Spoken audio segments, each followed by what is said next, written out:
আপনি কি দেখছেন যে আওয়ামী লীগ সরকার পতনের পর থেকে আমাদের দেশে আর কোনো জঙ্গি নাই? আপনি কোথাও কোনো মিডিয়া নিউজে শুনতে পাচ্ছেন না যে এখন বর্তমানে দেশে জঙ্গির উৎপাত বাড়ছে বা জঙ্গি আছে, কোথাও জঙ্গি কার্যক্রম চলতেছে। কিন্তু আপনি এই যে 2026-এর নির্বাচনের পর আবার দেখবেন বাংলাদেশের জঙ্গি তৎপরতা বাড়ছে। বরিশাল, সিলেট, খুলনা এখানে সেখানে জঙ্গি অ্যাক্টিভিটিস বাড়বে, জঙ্গি তৎপরতা বাড়বে। আপনি এই বিষয়টা আপনি মিলিয়ে নেন, দেখবেন 26-এর নির্বাচনের পর আবার জঙ্গি তৎপরতা বাড়বে। বিষয়টা হচ্ছে আসলে সত্যিকার অর্থে জঙ্গি এই দেশে নাই।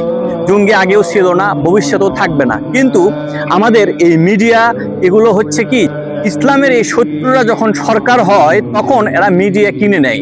নেওয়ার পর এই যে বাংলাদেশের যারা ইসলামকে প্রতিষ্ঠা করতে চায়, যারা ইসলামিক স্কলার আছে, যারা ইসলামকে ভালোবাসে, দিনের পথে চলার চেষ্টা করে, যারা সত্য, ইনসাফ, ন্যায়ের পথে কথা বলে, তাদেরকে জঙ্গি ট্যাগ লাগায়। তো দেখেন, আপনি যেহেতু সরকারকে ভোট দিচ্ছেন, এবার যে সরকারকে ভোট দেন একটু ভেবে চিন্তে দিন যাতে আমাদেরকে জঙ্গি না হতে হয়।